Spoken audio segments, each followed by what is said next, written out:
All right, so welcome to our second edition of the God Project. We have a guest here. My name is Pete Lash. I'm going to have Brian introduce himself, and then we'll introduce our guest. He'll introduce our guest. Hello, everybody. My name is Brian. Pete and I are both truth seekers. We come from kind of different sides of the aisle to a degree. Pete's an atheist. I'm a theist. And today we're excited to have our friend Greg Munilla joining us. Greg is going to talk about reasons he thinks Paul may have been a con man. And we're anxious to hear from him, and we'll come in at the end, I guess, with any questions we may have. But largely, it's just going to be Greg kind of explaining his views. So, Greg, if you don't mind starting off, tell us a little bit about yourself and how you got interested in this topic, and then feel free to start whenever you want. For sure. Thanks, Brian. Pleasure. Thanks for having me on. It's a pleasure to get to chat about this with people who are interested. So basically, long story short, I'm currently an agnostic. I really became a lot more interested in apologetics and the general Christian project by William Lane Craig, as a lot of people are around this time period. And sort of what I began to become a lot more interested in were historical claims of Christianity, because what I started to see in the apologetical sphere was there was a lot of influence on theistic arguments, the kalam, the contingency argument, all of those things. But there wasn't as much discussion about the historical elements as I would have liked. And just through my investigations of the New Testament, the primary source documents, like Josephus and all of those things, I started to see some patterns that I thought were really, really interesting. One thing that I really want to emphasize here is that I do not think that everybody should believe that Paul was a con man, because whenever we're doing historical investigation, at the end of the day, everything we do is probabilistic and based upon our own personal judgments of the evidence. So what my goal is here is to present a set of information in such a way as to ideally drive dialogue. One thing that really drove me to pursue this hypothesis a lot more aggressively than other ones is the fact that it seems to be a lot more ignored in the apologetical, historical Christianity sphere. And I think that that's an injustice to it. I think that it's something that we all should talk about and think about. Whether you come down on one side or the other, it's not my business. But I do want to just present what we have and see what people think of it. Right. So I'm going to start off with a few preliminaries, right? Sort of as I mentioned, I'm not here to convince. My goal here is largely a Socratic one. I just want to supply perspectives and information that your listeners may not be aware of, and let the chips fall where they may. Again, as I also mentioned, all hypotheses are provisional and probabilistic. I am also not omniscient. There are absolutely lots of factors that I likely have not considered in this, and that is largely why I have taken to discussing this hypothesis more, is because, again, I want to generate that discussion. So if there are considerations that I haven't considered, I would love for them to be brought to light. I haven't necessarily got them, though, from the discussions I've had about this yet. And finally, just a quick little note, all the Bible quotes I'll be using are the NRSV updated edition translations. For those of you following along, I will largely have the quotes on the screen, but I'll also read out some important portions for those of you who are just listening and aren't necessarily reading all of the slides. So again, these assumptions are going to be a little bit tenuous to some, but I do want to bring them out to the fold, because at the end of the day, we are dependent upon having some assumptions going into this, or else this presentation is going to be 3 hours long. And so the first thing I'm going to assume is that the Lucky 7 Pauline epistles are authentic. I don't necessarily hold to this view. I'm a little bit agnostic on a couple of them. I think that's things like 2 Timothy. There is a decent argument that it is authentic. But just to make this as streamlined as possible and as clear cut and appealing to the mainstream audience, I want to just say Lucky 7, they're authentic. Let's see what we have. Also, a big part of this, which is going to be a lot more controversial, is the fact that I will not be drawing upon Acts for any historical information. I personally am of the view that Acts is not a reliable source of information. Again, I don't necessarily want to bring it into the scope of this to argue that. I would be more than happy to come on or discuss with anybody, why I think that is the case. I have a little bit of a summary right here, just to kind of give the general case. And it largely relates to the idea that Acts has not only a clear agenda in the things that it describes, but it uses incredibly unlikely situations in order to do that. And so one of the biggest ones here, and we'll see as the data goes on why this happened, which I think is a super duper interesting question. But a big part of what Acts does is it tries to unify Peter and Paul into a stronger, single faction, as opposed to what the Pauline epistles may indicate was more of a rivalry, you could sort of say. And so, a couple of these sorts of pairs that Acts creates of miracles to legitimize them are, healing a paralytic, defeating a sorcerer together, miraculously escaping from prison, raising someone from the dead. All of these things, incredibly unlikely on their own. The criteria of things like multiple attestation, independent attestation, stuff like that, criterion of embarrassment, don't really work here. They, if anything, the criterion of, sort of embarrassment kind of fails if you see the agenda that they're looking for. So all that to say, Acts is not going to be looked at here. Also, if we just take Acts at its word, again, the answer to whether Jesus was resurrected is yes. So we're not really having a conversation about what we're talking about if we're assuming Acts to be fully true anyways.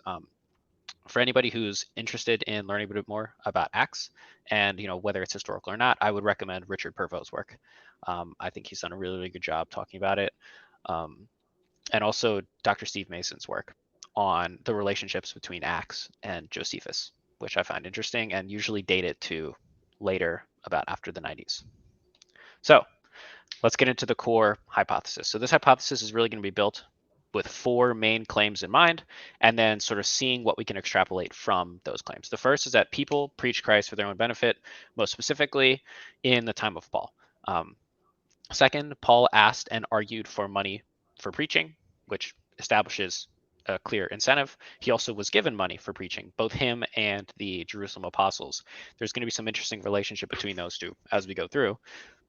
And then also, there was a rift between Paul and the Jerusalem faction. So at this point, I'm not going to necessarily say anything about why these point to the con man hypothesis as they are. I'm going to wait until we get through each of them and talk through the specific data that warrant these claims that I'm making. So the first one, right, is that people preach Christ for their own benefit. And this is something that we see mentioned, multiple times in the New Testament, specifically by Paul. So Philippians 1, 15, 17, some proclaim Christ from envy and rivalry, but others from goodwill, right? These proclaim Christ out of love, knowing that I've been put here for the defense of the gospel. The others proclaim Christ out of selfish ambition, not sincerely, but intending to increase my suffering and my imprisonment. So one thing I really want to emphasize here, and this will come back later, is the reference to increasing his suffering and his imprisonment, which is really interesting. So there seems to be not only these people who are preaching Christ insincerely, but their goal is against Paul specifically. They want to make him suffer more. So we'll kind of get to that a little bit later. 2 Corinthians as well, he mentions that there are those who wish to be recognized as their equals in what they boast about. They're false apostles, deceitful workers, stuff like that. And so what this really does is this sort of sets the stage. If we're talking about Paul being a con man, I think that a lot of times the common retort somewhat amounts to some relationship with martyrdom, willing to suffer, context of persecution, stuff like that. But those arguments will work, other than the specific martyrdom claims, which we'll address later on in the presentation. Those arguments really work for anybody. And so if you can make the claim that this context of persecution makes it so no one would insincerely preach Christ, well, it seems like Paul's very wrong here. Paul is either mistaken or deliberately lying here. Now, the question of whether Paul is one of these people who is deceitfully preaching Christ, again, we'll continue, and the chips will fall where they may. But I do just want to highlight here that this is something that, in the context of first century Judea, was happening, where Christ was being preached insincerely, stuff like that. I also have 2 Peter 3:6.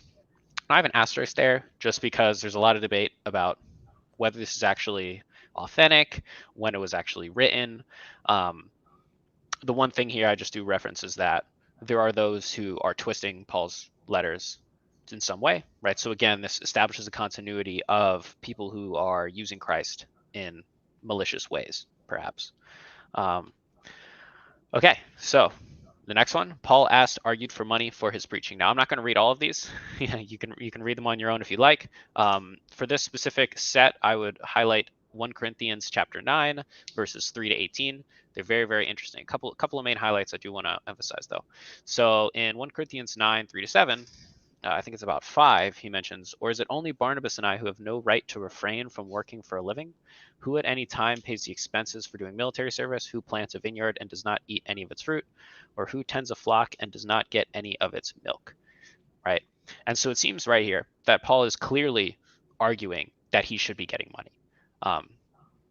Very clearly, he's saying, hey, who plants a flock doesn't get the milk? Why do I have to not work for a living? Now, what's interesting here, and again, just a little side note, Acts is the one place where we get the idea that Paul was a tent maker, which again sort of comports with the idea that it's trying to rejuvenate his image to say, hey, no, he actually did work for a living. He had a tent maker. One thing also, a couple of things I want to highlight. In the beginning, in 1 Corinthians 9:3, he says, this is my defense who those would examine me, when he begins this discussion of whether he should be allowed to have money. And so one of the questions that I think is really important, and I think a lot of what this comes down to is trying to put ourselves in the situation, is what exactly is Paul talking about here? Like why is Paul doing this? Why does he need to not only say I'm defending myself, but defend himself specifically by saying I deserve to get money?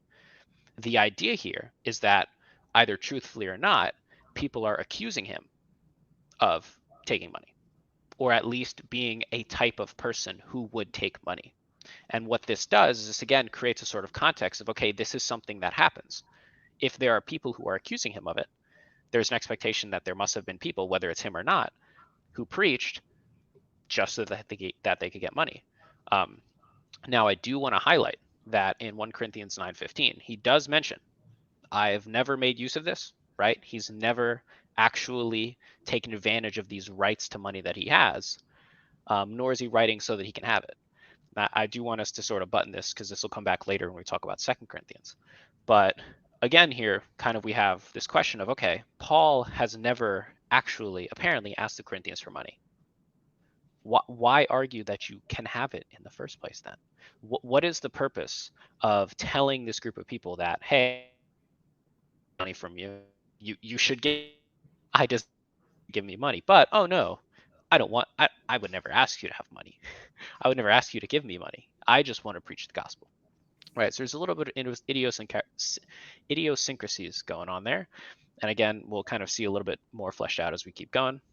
So that's specifically related to Paul receiving money. We look also, Paul argued for money given to preaching, specifically for the ministry of the saints. So basically, in a nutshell, what happened is Paul, in his second visit to Jerusalem, was told by, James, Peter, largely James, to raise money from the Gentile flock to give to, depending on which letter you look at, some say the poor, some say the poor among the saints. But at the very least, the idea that is being put out for the money that is given is that it's for someone who's poor. And so Galatians 2, right, they ask to remember the poor. And then in 2 Corinthians 8-9, I'm not going to read this. I would really, really recommend anybody who's interested in this type of question, read 2 Corinthians chapters 8-9, because they are through and through a fundraising letter. Now, I would personally fall into the camp of saying that 2 Corinthians 8 and 9 are actually two separate letters. I think that there are some textual reasons for that. For example, in 2 Corinthians 8, Paul is talking about the ministry to the saints. And then at the beginning of chapter 9, he basically introduces, hey, I know I don't need to talk to you about the ministry of the saints, but now I'm going to. And so that's led other scholars, Bart Ehrman is an example. I kind of would fall in this category of thinking that it's two separate letters. That's not really super duper relevant to this. If anything, all it would say is that this was pretty important to Paul if he's writing multiple letters saying, hey, we want to get this money, right? A couple of quotes that I find really interesting, though, that kind of might ring true to some of those who are more familiar with the prosperity gospel as we have it now is, if we look at 2 Corinthians 9, 6-7, the point is this: the one who sows sparingly will also reap sparingly, and the one who sows bountifully will also reap bountifully. Each of you must give as you've made up your mind, not regretfully or under compulsion, for God loves a cheerful giver. So again, Paul is really emphasizing this idea of the more money you give, the better things will be for you. And God loves you for that. right? The second, in 2 Corinthians, which I find really interesting, is for the rendering of this ministry, not only supplies the needs of the saints, but also overflows with many thanksgivings to God. So here, I think it's really, really interesting because there's a juxtaposition between what he tells the Galatians and what he tells the Corinthians. Now, the Galatians, he just says this money is just for the poor, right? But in 2 Corinthians 9, he says, no, this supplies the needs of the saints and is thanksgivings to God. Now, for those of you who might be more familiar with Second Temple Judaism in this time period, one thing that was relatively common was that when meat was sacrificed to the temple, it would be eaten by the priests. And so this was essentially sort of a form of payment because, meat isn't the easiest thing to get necessarily, depending on where you live and who you are. And so these are sort of thanks to God that are used to, in some sense, enrich the priesthood. And what's interesting here is I think what is missing in basically anywhere in this 2 Corinthians letter, which is a reference to this is going to poor people, right? A lot of times the apologetical argument here is, oh, no, the ministry of the saints, this was, charity. They're just saying, oh, we just want to give money to people who are poor because Jesus wants us to, which, there are definitely people in history who have been influenced to do charitable giving for Jesus and for Christianity's sake. However, it does beg the question, why specifically the saints? And why are these being referenced as thanksgivings to God as opposed to the hungry of Jerusalem? For the rendering of this ministry not only supplies the needs of the saints, but also overflows with the needs of the general populace amongst Jerusalem and those who, need food, right? This is an argument that's being made. And so what I would say is this kind of puts a little asterisk next to this thing that Paul is asking for. Is it really for the poor? We could always reference a whole bunch of charity fraud schemes, even in the United States right now, with the amount of federal regulation oversight, there's still a large amount of charity fraud that goes on. And so one can only imagine if you're in, first century Judea, are we really just going to assume that somebody says, oh yeah, I'm just getting money for the poor with pretty much no oversight? Are they going to give that money to the poor? I think it's an open question. I don't think it's something that can be said, hey, definitely they're not. But I think this passage does raise a little bit of question, a few more questions than answers, I'd say, with regards to that. So the next one, and I'm not going to focus a ton on this, but there are a couple things I find interesting, is that, okay, Paul asked and argued for money. Well, it was also received. So they definitely got money for this. And Paul specifically got money for this. So this isn't the ministry of the saints. It's just Paul personally.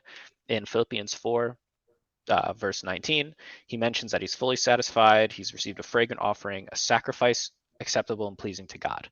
Now, I highlight that because what we just had in 2 Corinthians was the reference of the ministry of the saints to a gift to God, effectively. Thanks to God. And here, a gift to Paul himself, a fragrant offering, is something that is seen as a sacrifice to God. And so there's already this through line between Philippians, 2 Corinthians of, things that are donated to Paul personally and maybe to the saints personally are seen as thanks to God, which kind of highlights again this incentive that he has to preach the way he does. And then also in 2 Corinthians, he references that he robbed other churches by accepting support from them in order to serve you. A lot of his needs came from those in Macedonia, and so he will continue to refrain from burdening you in any way. What I find really interesting about this, so first, obviously I don't think he actually robbed people. This is very likely him just using language to talk about the fact that the Macedonian church, which is likely the Philippians, I'll say, based on what I've looked at, the Macedonian church and the Philippians are likely very much the same group. He's just talking about the fact that he received money from them. But again, here, there's an emphasis similar to in 1 Corinthians, where he says, I will continue to refrain from burdening you in any way. Now, if you take I acknowledge minority view of 2 Corinthians as potentially 5 separate letters. This letter is separate from Corinthians 8 and Corinthians 9. And so a really big question here is, okay, when he said, I refrain and will continue to refrain from burdening you in any way, is this taking into context a ministry for the saints that has already happened? Obviously, in the construction of the New Testament as we have it, 1 Corinthians, 2 Corinthians 8 and 9 are before chapter 11. But that doesn't say anything about which one came first. And there's a lot of heated debate about which one goes where. Either way, it seems kind of odd for Paul to be mentioning that he's not going to burden them monetarily specifically when he very much does. And so what I think is, the most likely hypothesis here based on this is that chapter 11 came first before chapters 8 and 9 and before the ministry of the saints.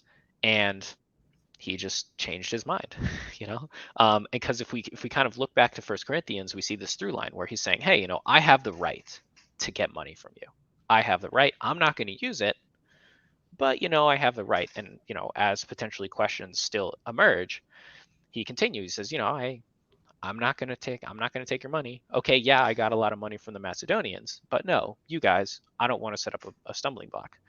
And then sort of once something happens with the Jerusalem church, who knows what, he changes his tune and decides that he does want to ask for money. Now, here's where I think we can think about the alternative hypotheses a little bit in the context of this question and the data we have so far.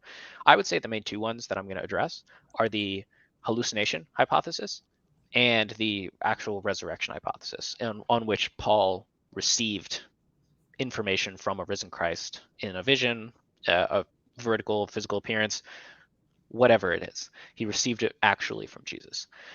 And so I kind of can loop those two together as the sort of sincerity hypothesis, right? They're two different elements of a single hypothesis that he was sincere. What I find really odd, though, is that, let's imagine you're Paul, right? You're Paul, you have had this vision, whether veridical or not, that, the kingdom is coming, that Jesus needs to be preached to everyone, and that's how everyone can be saved. And so that drives you to preach this to everyone else, because you want to be the messenger of this, gospel, this message that Jesus has proclaimed. And a big part of this, right, is you want as many people to believe as possible. And so when you encounter the Corinthians and they seem skeptical of your desire for money, you understandably say, no, I don't want to burden you, because right, if you ask for money, there's the potential that people will see you as a con man. So why, if that is your goal, and if your evidence and your information is that you need to be preaching Christ to as many people as possible, why would you change your mind on that? Like, what would drive you to say, actually, no, I recognize that this is a burden to belief, but I'm still going to ask you for money anyways? It's an interesting question to ask. I think that this is a place where the hallucination hypothesis doesn't do super duper well, because, this, obviously people can change their minds. Obviously, Paul could have become greedy from the money that he received from Macedonia, but, they don't have the potential fallback of just sort of saying that, oh, Jesus might have told him in a vision that he needed to collect money for the poor, right? But either way, the sincerity hypothesis here, at least to me, seems to kind of flounder. It seems to require just some additional change of heart that doesn't really flow with the general message of those hypotheses, which is that Paul is doing this out of the goodness of his heart in order to convince as many people as possible. So let's keep going. So again here, this is kind of just verifying that money was given for the preaching, for the ministry of the saints, which 2 Corinthians 8, 1-5, this references again Macedonia having given for the ministry of the saints. And so there's really two things I do want to emphasize. There is the Macedonian church giving for the ministry of the saints, but also there is the Macedonian church having given at the beginning of his preaching. And so the giving at the beginning of his preaching is to Paul personally. The ministry of the saints is, again, earmarked, or whatever you would call it, for the church of Jerusalem generally. And then also he mentions this when he's talking to Romans. One thing I kind of want to highlight here is at the end, Romans 15, verse 28, which is, so when I have completed this and have delivered to them what has been collected, I will set out by way of you to Spain, right? And so what I find interesting here is, Paul is talking about a goal to go to Spain, and this will come back when I reference sort of a plausible hypothesis to tie all of these together. But it's sort of, again, begs the question for the sincerity hypothesis. Why would you go to Spain? There's another part in Romans where he references this again, him going to Spain, and he argues that it's because there's nothing left for him to do in the general Eastern Roman Empire area. But I mean, is that true? Like, Christianity was an incredibly new religion. He'd founded a couple of churches here and there, but to say that the preaching of Jesus Christ was done at when that Paul would have left is kind of ridiculous. And especially given that, he saw this as his calling. He saw this, from the sincerity perspective, as the thing that he was set out to do for Christ in order to be a messenger for the end of the world. It doesn't really make sense for him to sort of just found a couple of churches and say, I'm done. There's nothing else I can do. There's no more people in all of the Roman Empire that I can convince. And again, I'll provide sort of an alternative hypothesis that I think makes a lot more sense of his desire to do that. Now, continuing on, there's a rift between Paul and the Jerusalem church. So this is very clear in Galatians. I'm not going to read the entirety of it. Again, anybody who's interested in this, I would really recommend looking at Galatians, specifically chapter 2. That's where a lot of this comes up, but a couple of brief points that I kind of want to highlight. So he says in Galatians 2, I think it's 4, but because of false brothers and sisters secretly brought in, who slipped in to spy on the freedom we have in Christ Jesus, so that they may enslave us, we did not submit to them for a moment, right? And then going on, and from those who were supposed to be acknowledged leaders, what they actually were makes no difference to me. God shows no partiality. Those leaders contributed nothing to me. So, two things I really want to highlight here in this passage. One, Paul clearly seems to be trying to distinguish himself from the Jerusalem apostles, and almost in an underhanded way, trying to not undermine their authority, but not acknowledge that they have any higher standing.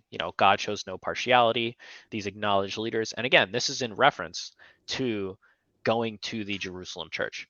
So in context, this makes most sense as referring to Peter and James. We could argue, maybe John, whatever other apostles, if they existed, if they're there, but at the very least, to the leadership of the Jerusalem church, which is large. And the other I find really interesting, I think we don't really put ourselves in these shoes enough, is that phrase, the false brothers and sisters secretly brought in, who slipped in to spy on the freedom we have in Jesus Christ. What is going on here? This is a meeting between the Jerusalem Christians, James, Peter, and Paul, the messenger of Christ to the Gentiles. Why would anyone of those, if they are all trying to sincerely preach Christ for the sake of Christ's message, why would they bring someone in to spy? What is going on here? I want to reference another one as well here. Galatians 2, 11, 13. But when Cephas came to Antioch, I opposed him to his face, because he stood self-condemned. For until certain people came from James, he used to eat with the Gentiles. But after they came, he drew back and kept himself separate for fear of the circumcision faction. So again, here we have this sort of odd situation where, Paul's opposing Peter. Okay, we can get into the potential reasons for that. But the thing I really want to highlight is Peter is stopping doing something for fear of the circumcision faction because of people that James brings in. So let's just kind of imagine here, like what is going on? What type of person would James be bringing in that scares Peter? Why would he be bringing in people that scare Peter? And then also, I do want to highlight, and this will come up, it'd be important sort of later on in this, is the reference to James as part of the circumcision faction. That's something that'll come up over and over again, the idea of circumcision as a sort of stand-in for their ideological differences, or their factional differences.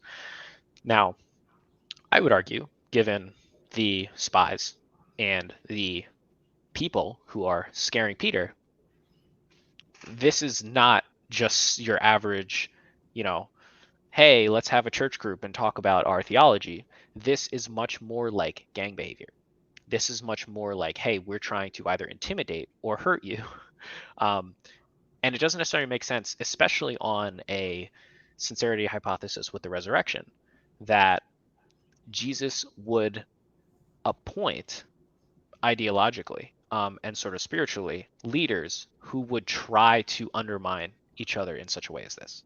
It doesn't really make a lot of sense for Jesus to be, appearing to Peter, appearing to James, and being like, yeah, don't trust Paul, appearing to Paul and saying, yeah, go to Peter and James, but also putting them in a context where there's this this rift between them. This is, the first of quite a bit of evidences here, but I think that really the spies and the people who may or may not be thugs, they may be authorities of some kind, sort of leads one to see this as more of a potential, gang, opposing faction related relationship than, hey, we're just preaching and let's just get money for the poor, right? Let's continue on because there's quite a bit more as well. So here I have some quotes from 1 Corinthians, 2 Corinthians, and Philippians. So 1 Corinthians, the main thing I want to highlight here is that Paul, basically one of the things he's responding to is that he finds from some of Chloe's people, usually people associate this with slavery, just because usually that's the words that were used, Chloe's people there. But what's interesting is that there are these quarrels amongst the Corinthian church of those saying, I belong to Paul, I belong to Apollos, I belong to Cephas. And I highlight those just to kind of, again, reference here, there is a distinction, a clear distinction in Paul ideologically and Peter ideologically, such that there are fights of some kind, whether verbal, whether physical, who knows, right? But at the very least, there's this distinction made within the Corinthian church based on something happening, right?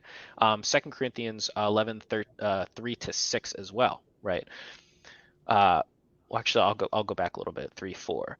So for if someone comes and proclaims another Jesus than the one we proclaimed, or if you receive a different spirit from the one you received, or a different gospel from the one you accepted, you put up with it readily enough.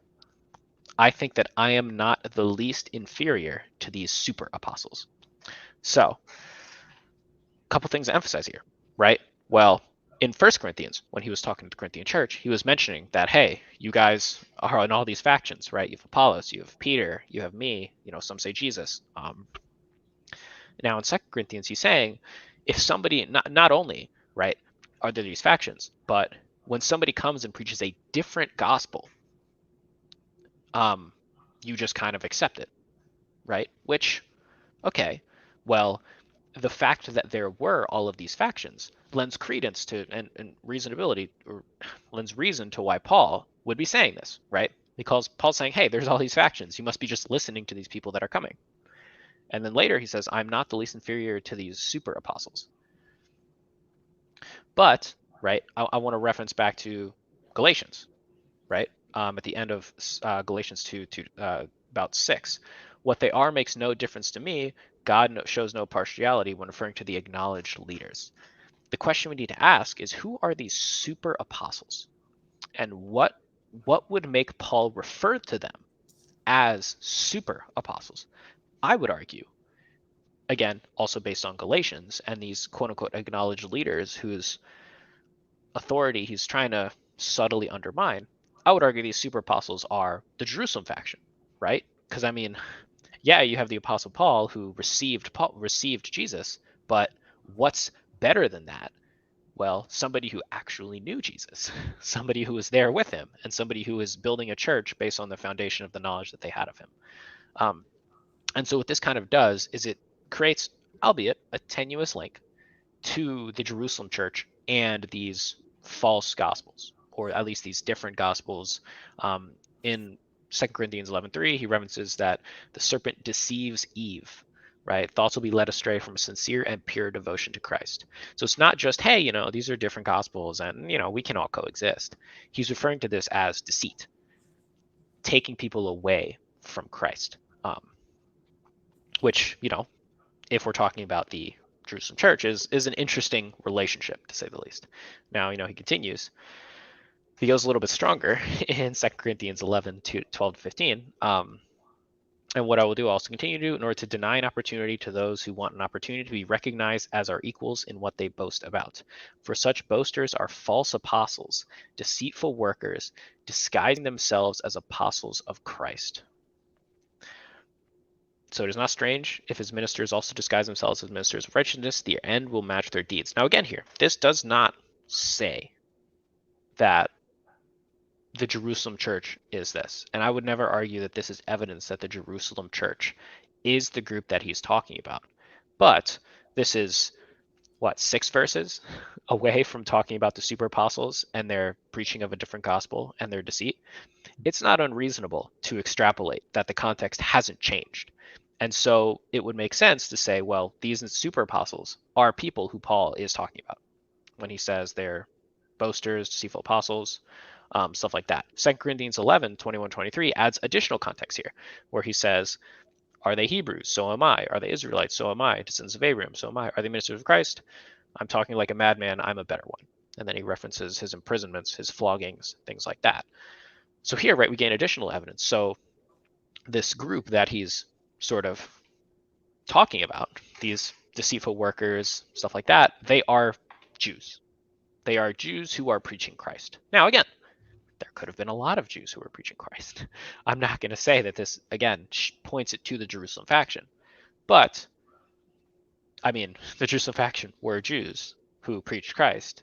And also, one of the big disagreements between them was that the Jerusalem faction preached a Christ that was much closer to the Jewish law than Paul's. That's a pretty clear through line here, along with the circumcision as well. And so, again, we can't prove that he's talking about the Jerusalem faction, but it seems to point to it in some sense. And then Philippians, here it's a little bit more, right? So again, here, this is the quote that I had before. Others proclaim Christ out of selfish ambition, not sincerely, but intending to increase my suffering and my imprisonment. So here I want to go back again to Galatians. In Galatians, I'll go back to Galatians 2, about verse 4. But because of false brothers and sisters secretly brought in, who slipped in to spy on the freedom we have in Jesus Christ, so that they may enslave us. Okay, well, here we have, again, the spies that we're talking about. Clearly, this is the Jerusalem church, because this is the meeting that he was talking about. And the spies come in trying to enslave him.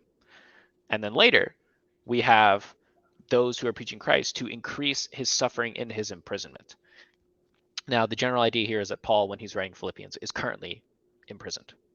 That is what I understand to be the generally accepted wisdom of the context of Philippians, and I don't think I would necessarily dispute that from my readings of the letter. It does make sense that at the very least, Paul is writing as if he is imprisoned in some way. But so then the question kind of becomes, right, there's this through line here of, okay, well, there are these spies, right, who are brought in to enslave, potentially imprison, right? And there are those who are proclaiming Christ out of selfish ambition in order to imprison him, right? Again, this doesn't mean that they're the same group, and it definitely doesn't mean that those spies in the Jerusalem council actually succeeded in imprisoning him in Philippians. That would be a very, very aggressive conclusion to draw. But then I think the phrase in Philippians that I think really, really gives it the strong connection to the Jerusalem faction is going to be in Philippians 3, 2-3, where he says, beware of the dogs, beware of the evil workers, beware of those who mutilate the flesh. For it is we who are the circumcision, who worship in the Spirit of God and boast in Christ Jesus and have no confidence in the flesh. So again, who might Paul be talking about here? Well, I would argue the circumcision faction that he had referenced back in Galatians, that Peter was afraid of. That's why he's saying, beware of those who mutilate the flesh. Again, Paul has to know what he's talking about here. He knows that, I mean, this is a big disagreement that they have. He knows the Jerusalem faction has people circumcised. So either he's being incredibly flippant and careless with his language, or he's not. And that the people that he's talking about is this Jerusalem faction, without actually going out and saying, Peter and James are false apostles, right? He's trying to allow for this distinction and allow for these things to be said without this clear breakup. And so, kind of again, this is really a place where it's hard to see the resurrection hypothesis with both him getting visions from Jesus, which motivate all of his teachings. Again, because it's not, especially given, I didn't reference this before, but given Galatians 1:11, he says the gospel that was proclaimed is not of human origin, right? He was taught of it by revelation. And so the idea, if Paul is not lying when he says that, is that the things that he's preached are coming from Jesus. So obviously it can't just have been the initial appearance. He has to have been talked to by Jesus quite a few times over the course of who knows how long, who knows how often, who knows how much. We can only speculate there.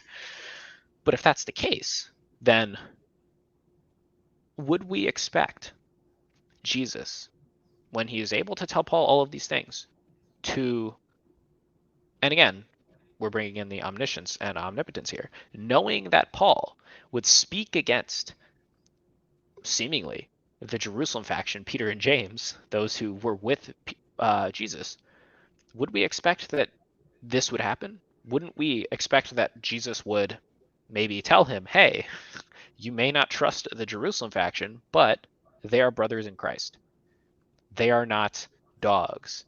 They are not evil workers. The hallucination hypothesis, among sincerity, I think does fit this a little better.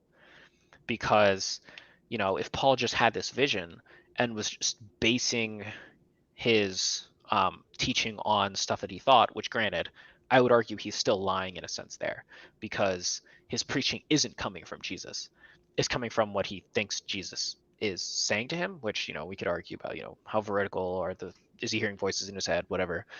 But at least his distrust of the Jerusalem faction is a lot more understandable on that hypothesis, because it's not like he's receiving coaching from Jesus himself. And so here's kind of a example of a con man hypothesis. There's a lot of ways that this can go, because again, we're really not working with a lot of data when we're talking about first century Palestine. But so kind of a way it could go is, okay, as a member of the temple, Paul's ambition led him to persecute Christians to ingratiate himself with the temple elite. This is something that he talks about.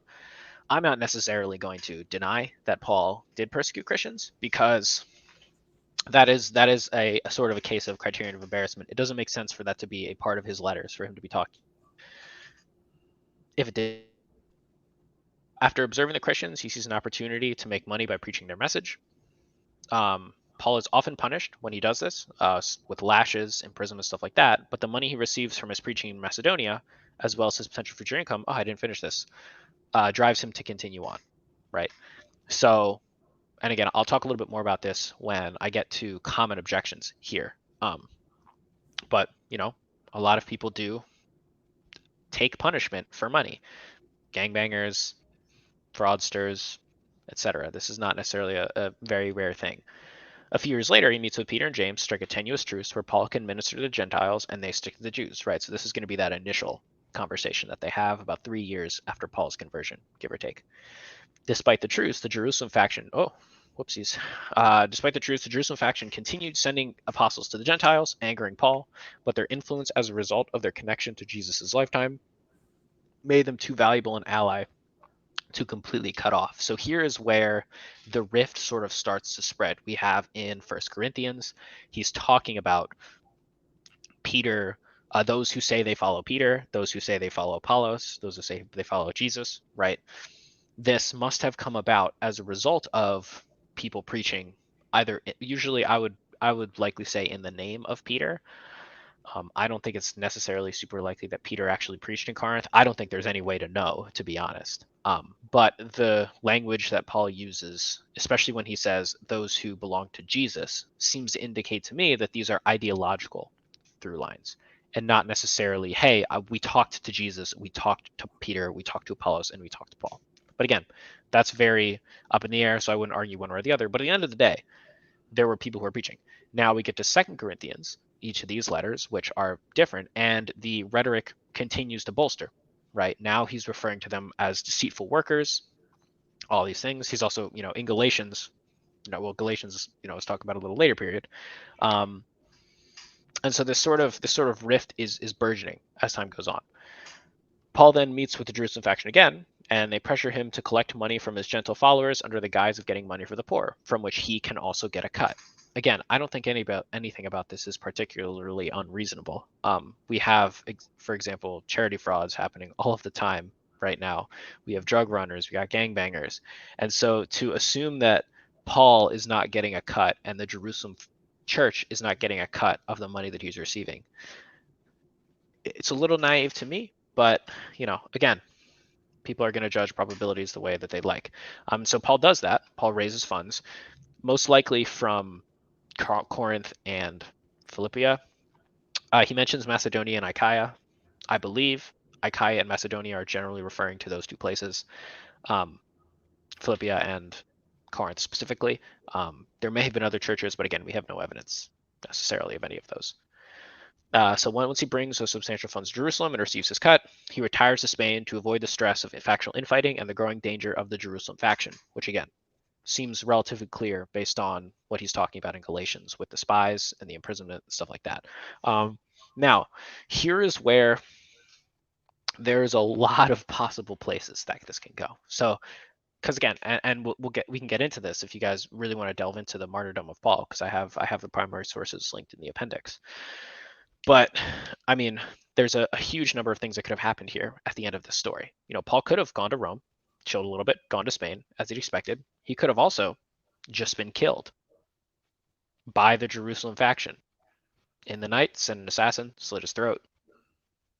The people who came with him from Corinth and Philippia aren't necessarily going to associate that with the Jerusalem faction. But he's dead.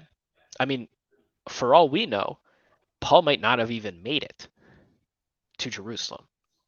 He might have been robbed on the way by burglars. The evidence we have is so tenuous and so non-existent that all of these are factors. I think I kind of put here that he retires to Spain because it kind of ties a neat little bow in what he talks about in Romans. But again, we really don't know at all what happened to Paul. And I can justify that a little bit more when we talk about his martyrdom specifically. So then after that happened, whatever happened of those things, Paul's co-workers, so for example, Timothy, Titus, those who were also collecting this money with him, claim that he died for Jesus in order to emphasize his piety and strengthen the faith of their flock, which again is a source of their income, right? They're not going to just throw this away just like anybody else.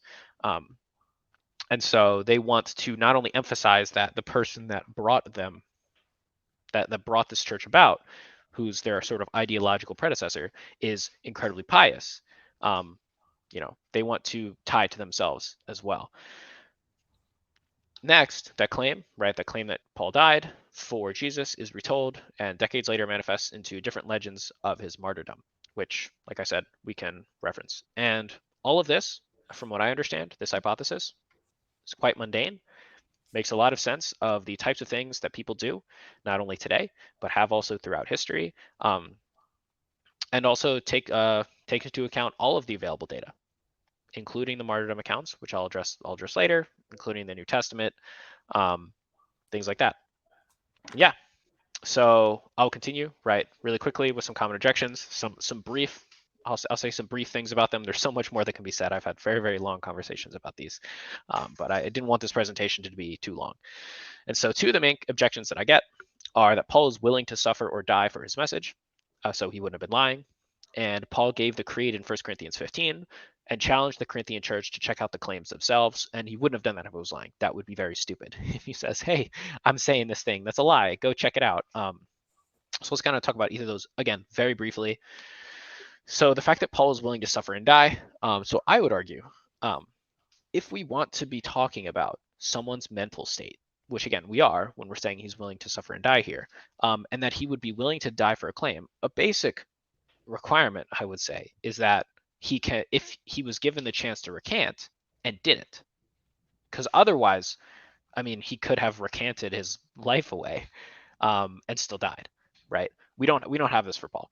The only piece of evidence we have for Paul where he is given the option to recant but doesn't is Acts of Paul, which, again, if we want to go through the martyrdom evidence really quickly, is an interesting document to say the least. we can get to it later. But not only that, people are willing to suffer and die potentially for a lie for money all the time. Like I mentioned before, this is not something that is particularly uncommon. An example that I think is really interesting is this woman named Cassie Chadwick, who was in the late 1800s. And basically what she did was, she was kind of a con woman, you could say. She did a couple of small cons, but then a really big one was that she effectively pretended to be an illegitimate daughter of Carnegie. And so she used that leverage and sort of, used the excuse that, oh, he would have been embarrassed to say that he had an illegitimate daughter. That's why he doesn't say it. To use that to get loans of millions of dollars in that time, which in this time is quite a bit more, like about the range of, I think, 25, 50 million. And so she was lying, obviously. Her name was Cassie Chadwick. She was not a Carnegie. And she went to jail and she died for that, basically. And so I'm not going to point to this and say, oh, well, she died in prison without the money that she had. She must have been telling the truth about being a daughter of Carnegie. That just seems ridiculous. She has a clear incentive to lie, and she does, just because something happens. Now, if I was told that Cassie Chadwick in the trial had the opportunity to recant, and she wouldn't have gone to jail if that was the case, then that completely changes the game. That completely changes the game, and this is really where my emphasis on the ability to recant really comes in. Again, also fraudsters, gangsters, gangbangers, not necessarily as uncommon as maybe we would hope, but this happens quite a bit. Also, the evidence for Paul's martyrdom, if we're talking about him dying, is quite inconclusive. Now, I'm just referencing the appendix here. We can go into it more in depth if you have questions about it. But I kind of want to tie this up in a nice little bow, and then we can kind of investigate where you guys might want to go. The second thing was the Corinthians Creed. Again, here, I do want to emphasize there's so much that can be said about this. This creed, if there's one thing that has been talked about a lot in the apologetics Christian community, it is the Corinthians Creed in 1 Corinthians 15.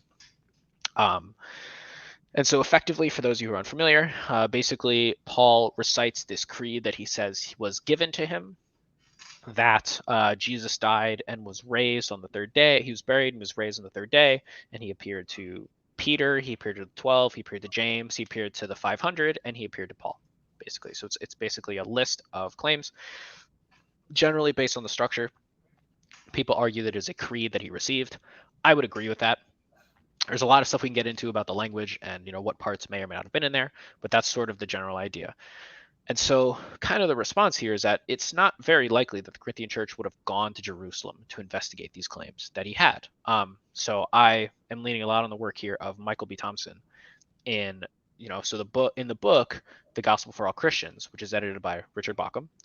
In the section of the book called The Holy Internet, Communication Between Churches and the First Generation, I actually have it here, just kind of hype it up.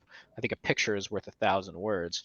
Michael Thompson has this beautiful image. Those of you, I'm not that big probably, but this beautiful image right here talking about the length of time that it would take to go to a bunch of different places in the Roman Empire around that first century time period. Very, very interesting. To be honest, I think the picture is like the most important thing. I think it really condenses the information very well. But so from that, assuming clear sailing, good weather, and fair wind, and 20 miles a day on foot, which again are assumptions that you absolutely cannot rely on at all, at any point for anybody who sailed. It would take minimum 30 to 43 days to get from Corinth to Jerusalem and 28 to 50 days to get back. So for anybody who wanted to go out and investigate this, that's 58 to 93 days of travel time in order to just travel, not even investigate these claims. This is saying nothing of how much information they might have known about the background. Who are these 500? Where are they? This is also ignoring, most people aren't that wealthy. It's not like you have 3 months of paid time off in the first century Jerusalem, first century Judea. I don't know if you have any paid time off, to be honest. We could talk about the relative frequencies of traders and stuff like that. I've had these conversations quite a few times. But I'll kind of leave it at this, that I don't see it as likely, at least, that somebody would do this. And I think it's understandable to think that Paul would also not think that it's likely. Another really big thing here, which sort of is the second point before I talk about other things, is that really most of the claims in the creed, I don't see a world in which the Jerusalem faction rejects. They're not going to reject Peter's appearance. They're not going to reject James's appearance. And I find it very, very unlikely that they reject the appearance of the 12. Whether the 12 existed or not, there's a strong connection between 12, obviously 12 tribes of Judea, 12 tribes of Israel. This seems to be a core part of their teaching. The only part that really people can reference here is the 500. But again, how could you how could you prove that the 500 didn't happen by going to Jerusalem? You could go to Jerusalem, you could ask Peter and James and say, hey, Paul told me the 500, somebody appeared to 500, that Jesus appeared to 500 at once. And what are they going to say? No, that didn't happen. I actually know of all of Jesus's appearances, and that is not one of them. That's kind of ridiculous. At worst, at best, what that says is, I don't know. To which Paul can just respond, oh yeah, they don't know about it. They didn't hear about it. They appeared to me, that Jesus told me about it in a vision, right? I mean, that's everything that he's been saying at this point anyways. So it's not like this thing being a vision is out of character for what he's been arguing. I find it very difficult to see a situation in which one could disprove the 500. And I also think that that's something that Paul very well could be aware of. I mean, he's so far basically just been saying everything is, oh yeah, this was revealed to me by Jesus. I mean, he knows that this is a thing that works. I don't know why he would just be like, oh, well, I can't use it here. Then also that, there's a lot of other reasons why it's unlikely for the Corinthian church to go. Some people will reference the Jerusalem festivals. So there's 3 Jerusalem festivals that Jews would often travel to sometimes give money to the temple, celebrate stuff like that. It's very, very unlikely that this is going to happen as far away as Corinth. The only evidence we have of people coming from far away is in the Antiquities and Philos de Legote. I'm not going to pronounce that. De Legatonie ad Cajum, both of which only refer to Ephesus and Asia in general, which are both closer to Jerusalem than Corinth. Also, mathematically, just really quick off the cuff, there's about 5 million Jews estimated during this time, during the first century, about 4/5 of which were estimated to be in the Roman Empire. So that's 4 million Jews. The generally estimated population of Jerusalem was about 80,000 during that time period. And so if we assume that the population of Jerusalem tripled during those festivals, that's 160,000 additional people who are coming for these festivals. I mean, divide that by 4 million, you have about 3 out of 50. So about 6% chance that the average Jew going to Jerusalem. We can also add to that it's obviously more likely that people who are closer to Jerusalem are going to go. So the probability is going to decrease as you go further and further away. Given that at the largest I've ever seen, which most of them I see are more in the 50, 60 range. The largest I've seen people estimate the size of the Church of Corinth is about 150. So, I mean, we're talking about incredibly slim probabilities here of somebody going here, and bringing this money to the temple as a result of these. So yeah, overall, seems very, very unlikely by my lights. Obviously, rational people will have different minds. And yeah, that is the general case that I would like to give right now. Obviously, again, there's a lot that can be said about all of these topics, specifically the 500, the martyrdom, Acts. But wanted to tie it up. It was about an hour, so I think I timed it decently well. Do you guys have any questions? Yeah, I mean that was great. Yeah, nice that was job. a lot of information. That was awesome. Thanks. Yeah. So I mean, I have a couple of questions of my own. I'm sure Brian does too. I recently listened to a presentation by Robert Price saying that Simon Magnus is Paul. Do you have any thoughts on that? Yeah, I know what you're talking about. I think that that's a really, really interesting hypothesis, and there are ways in which I think that it can comport with data decently well. I think that I tend to not put forward those types of hypotheses when I'm talking about these, largely because a lot of people will just hand wave them away. I think it's a really interesting possibility, but I don't think I've seen enough of the potential data. I haven't looked deeply into his arguments for me to really say that it's likely in any sense. But I Gotcha. do think that the arguments and the parallels between the two are very interesting, to say the least, from a literary perspective. Yeah. Yeah. Just one of the things that that was interesting to me was we have more independent corroboration for Simon Magnus than we do like Paul. That was Robert Price's case. He's not That a Josephus. he's not. yeah, He's not in really any and like historian at the time. yeah, and like um, up until like I don't remember the exact time frame, but it was like the 400s. We don't really hear about Paul much. It Um, it does I take don't. it does Yeah. take a while. Now that is referenced. There are some places. So what's interesting about Price, and I think that the arguments that he makes is they're very integrated, right? Like the things that he's arguing for, there's always other sort of dating considerations that are brought in when it comes to these things. So like, for example, right? I'm pretty sure the reason that Price is able to say that is because he dates Clement a lot later than most people would. Now Clement is somewhat unique of the church fathers that I've looked at. It is the case that a lot of them don't talk about Paul, which is kind of an interesting phenomenon in itself. Clement does, though. And so, obviously there's dating elements that come in here. When was Clement actually writing? At least for the purposes of the hypotheses that I put forward. Again, I like to just stick to what most people will agree with so that we're kind of able to have that conversation. But sort of like I mentioned, I think it's a really interesting hypothesis. And I think it's something that, deserves at the very least consideration. Because like I said, history is provisional, history is probabilistic.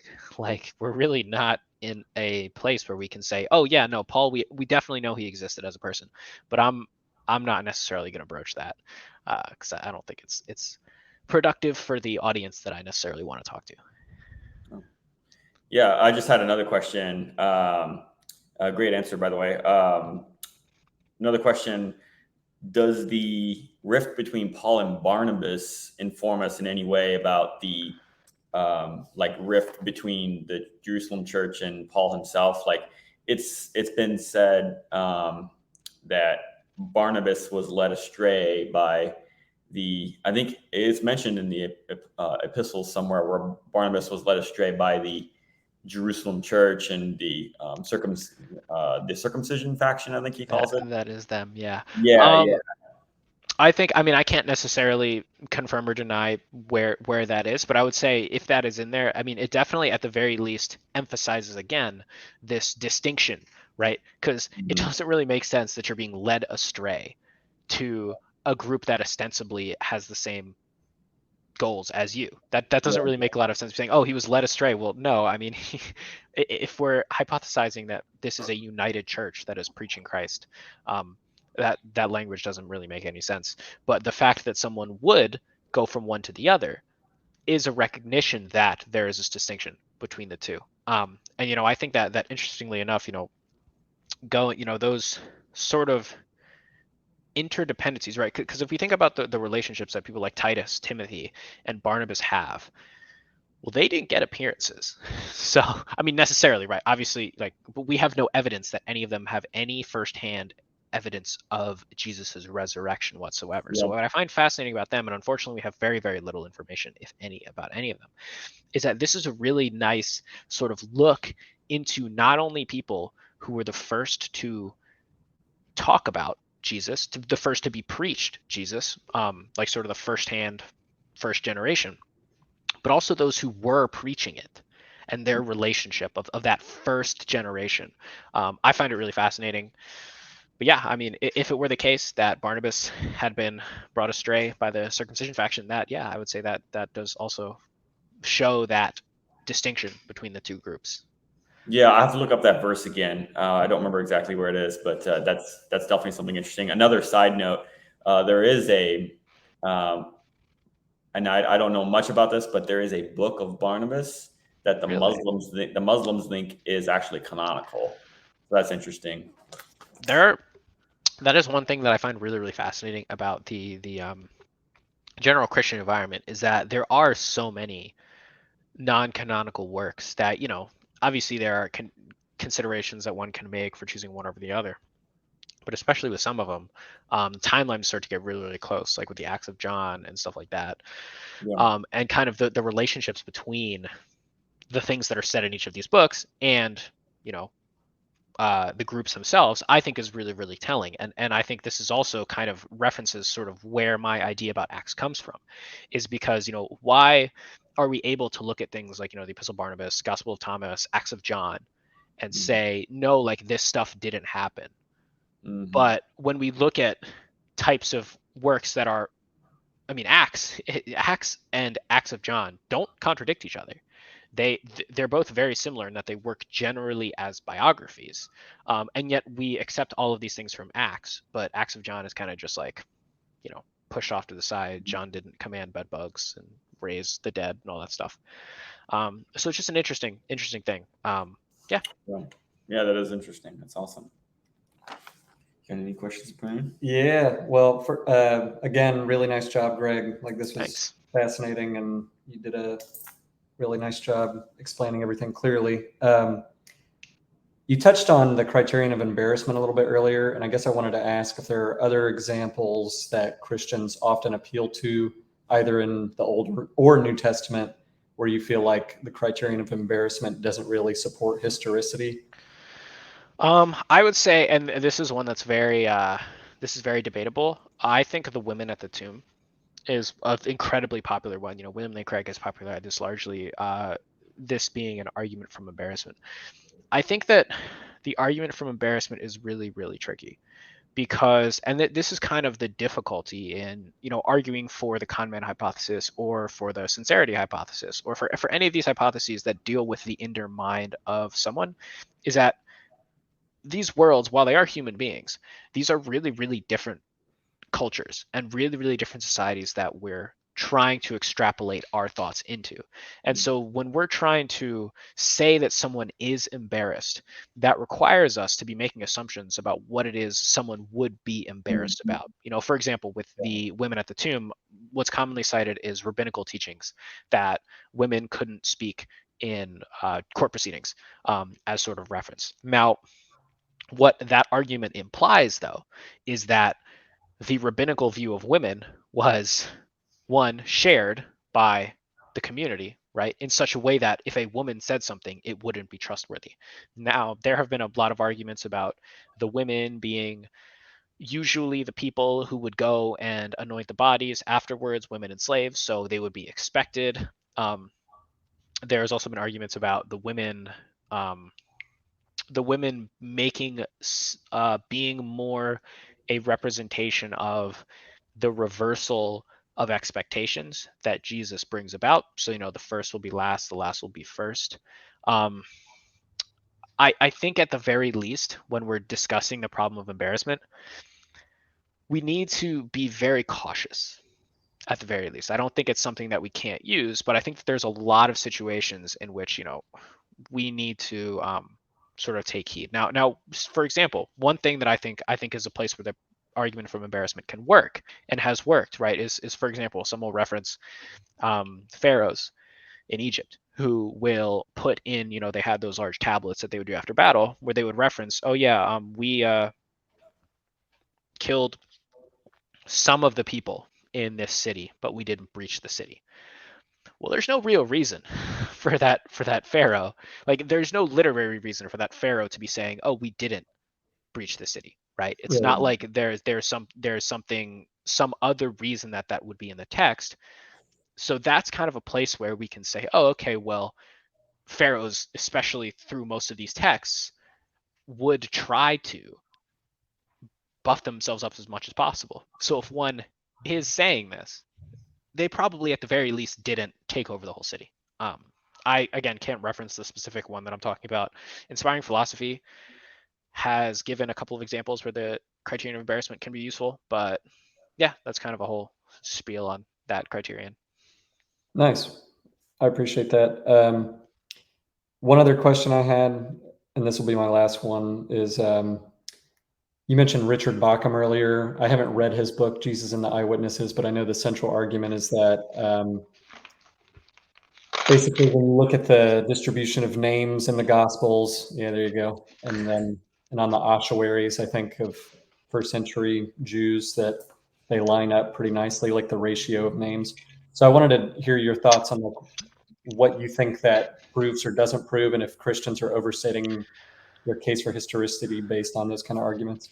That's a very interesting question. I appreciate that. This is something that I've looked into. I think is really interesting. So I think that there's kind of two sides to it, right? Because to say that the investigation of names that Richard Bauckham does, to say that that is not evidence, I think is undermining what it does. So I think that there are some people who will say, oh no, that's ridiculous. That doesn't say anything.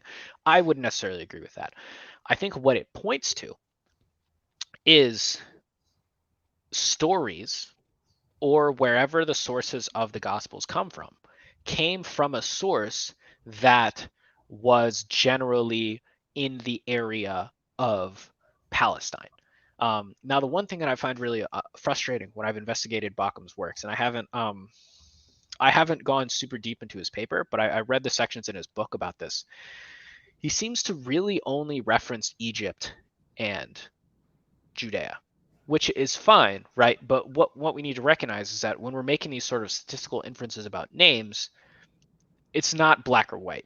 There's spectra of where these probabilities may occur based on, say, distance from Palestine. So Syria, right, for example, there's a lot of places around Palestine where these stories may have cropped up, which are not, like Jerusalem, things like that.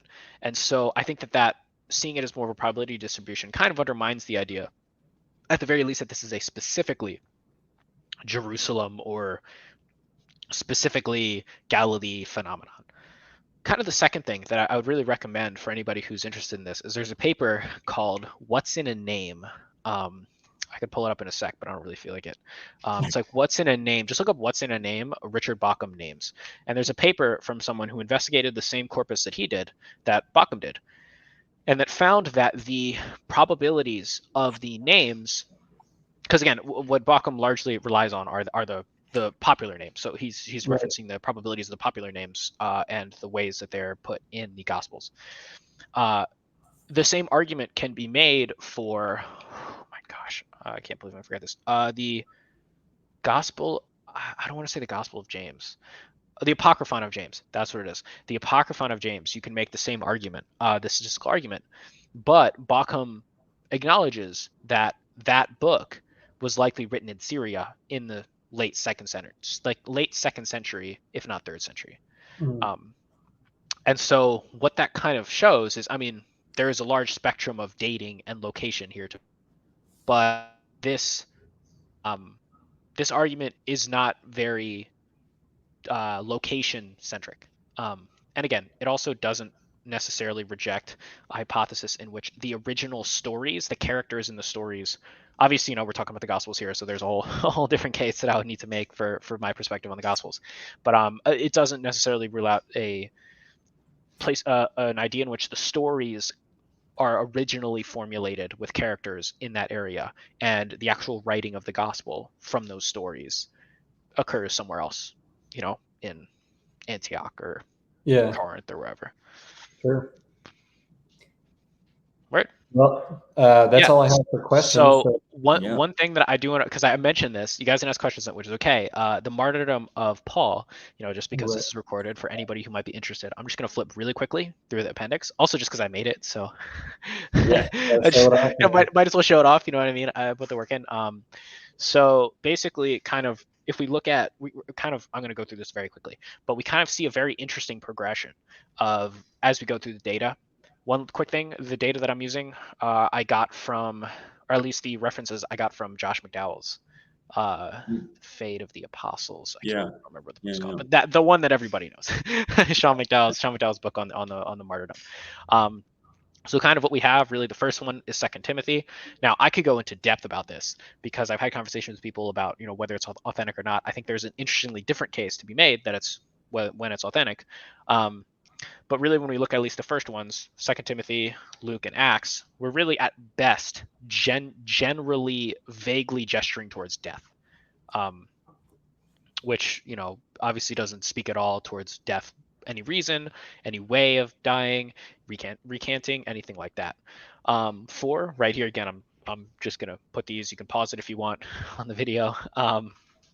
But here we have First Clement talking about, I think, based on the context, he is referring to martyrdom here.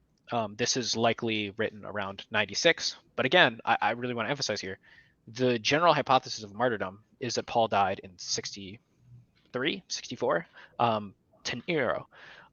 This is 30 something years. This is 30 something years after. The idea that something propped up with Paul having died, I think, isn't necessarily unrealistic.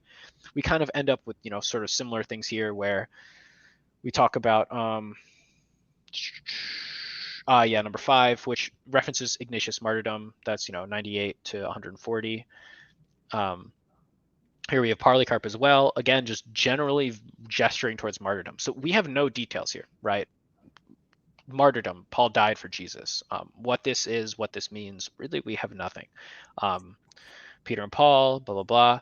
The one that I'm really interested in, here, Irenaeus. A lot of interesting stuff with Irenaeus, but that'll be a different conversation. Is Acts of Paul. And so I'm not going to read this whole thing, but I find it super duper fascinating. And so basically what happens is that Paul is in Rome and he's preaching. And there's this guy named Patroclus who is the cupbearer of Nero. And Nero really, really likes him. But Patroclus goes and he hears Paul preaching. You know, the area is too full, so he's up on, I think it's a window in this. And he falls and he dies. And then, you know, he dies. People go to send and tell Nero that this person died. And then Paul brings him in and he raises him from the dead. So he raises Patroclus from the dead. Nero comes and he's happy. He's like, oh yeah, Patroclus is alive. But then Patroclus, you know, talks about God and Jesus as the true king, and Nero gets mad. He's like, I'm the true king. What do you mean? Like, this is me. And so he captures Paul. He brings him to be martyred. And then, you know, there's this whole scene where Paul is able to recant, but he doesn't. And then Paul is decapitated and milk shoots out from his body. Milk is often seen as the information from mystery cults and stuff like that. And so that's kind of where that literary allusion is coming from. And this was written about 160, but really what I want to emphasize here, and I like for people to sort of think about this, when we're making the case that Paul was martyred, and we're making the case that Paul was killed by Nero because of a fire in 64, the only piece of information that we have about Paul being able to recant, about Paul being killed by Nero at all, and Paul specifically being killed in Rome, is Acts of Paul, written almost 100 years after he was supposed to have died, in which he raises someone from the dead, and when he's decapitated, he has milk spring out with no mention of a fire whatsoever. No mention of any of this. And so what I think is really interesting to think about here is, where did that come from? Why did people start saying that Paul must have died in this rampage that Nero made, when this is the only evidence that we have? And I think that it, at the very least, I hope, makes people think a little bit more critically about these types of ideas. Because, you know, full disclosure, Sean McDowell believes that Paul was martyred. Paul was willing to die for his faith. Thinks it's likely that he died from Nero. I think that he's taking this data too far, way too far. But again, that's for people to decide when they have the primary source. And then just the last one was like 203.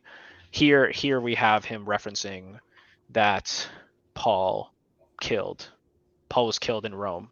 Yeah, so it's these two. It's the Tertullian Scorpius in 200 and Acts of Paul in 160. The only other thing I want to mention, I know I'm going a little bit long, which I find really, really interesting, is this story here of the Patroclus sitting on the window and falling, and then Paul raising him from the dead. That is actually almost the exact same story that we find in Acts, where he raises him from the dead, which we can let our literary brains just kind of feast on that and think about the potential relationships between those two. But yeah, that's kind of what I got. Yeah, thanks for letting me chat about all this stuff. It's always nice to have people interested in what I'm studying and all that stuff. Yeah, loved it, man. Yeah. You were great. Yeah, this was awesome. Thanks. This was amazing. Word. Appreciate it. Well, yeah, we'll share it on YouTube and give you the link, and you can engage with people in the comments. So, That would be wonderful. YouTube comments. Oh. Bastion of Reason. Yeah. Yes, the best place for discourse. But yeah, for sure, I appreciate it. Yeah, well, Yeah, this man. was amazing. This was a lot of information, and Thank We'll have you. to do something like this again soon. Yeah. yeah, Yeah, definitely. You know, I can investigate more of the martyrdom. I can talk more about the 500. Also, Acts. I definitely need to. I definitely lean on. I don't make, I think, as strong of a case for Acts being ahistorical as, say, Richard Purvo does. Mostly just because I'm a lot more. What's the word? I guess I'm not as sure of my interpretations of Paul's letters. Because I need to just spend more time with the relationships between Acts and Paul's letters, because I don't want to say that something is a contradiction if it isn't necessarily. Sure. Nice. All right, man. Well, we'll let you get going, and thanks again. Cool. Yeah, Sounds good. much. Peace. See you guys. All right.